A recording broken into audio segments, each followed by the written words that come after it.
আজকে আপনারা যারা এখানে শ্রমিক প্রতিনিধি আছেন এবং আমাদের সামনে আমাদের ভ্যান চালক, অটো চালক, সকল ধরনের শ্রমিক প্রতিনিধি আছেন, আপনারা জেনে থাকবেন 2015 সালে সর্বনিম্ন বেতন ভাতা ধরা হয়েছিল ৮,২৫০ টাকা।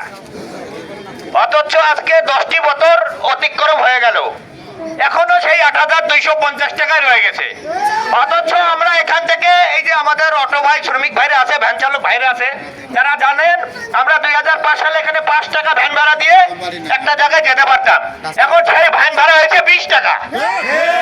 সেক্ষেত্রে তো আমাদের এটা তো সরকারি কর্মচারীর দাবি না, এটা সরকারের পক্ষ থেকে, যেহেতু একটা রাষ্ট্র চালাতে গেলে সরকারি কর্মচারীদের বেতন ভাতা থেকে শুরু করে সার্বিক আর্থিক সুবিধা এটা সরকারি কর্মকর্তাদের এবং যারা রাষ্ট্র পরিচালনার দায়িত্ব থাকেন তাদের দেখা উচিত। কিন্তু আমরা আদৌ দেখলাম না কোন সরকার এসে আমাদের এই শ্রমিকের দুঃখ ঘটানোর বিষয়ে কোন পদক্ষেপ নিল।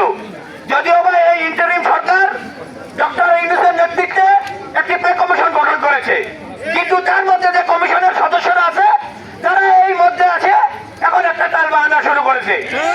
কিন্তু সামনে আগামী ফেব্রুয়ারি মাসে জাতীয় নির্বাচন, তারা মনে করেছে যে নির্বাচন দিয়ে তারা পালিয়ে যাবে, নির্বাচিত সরকার এসে কি করবে করবে। এই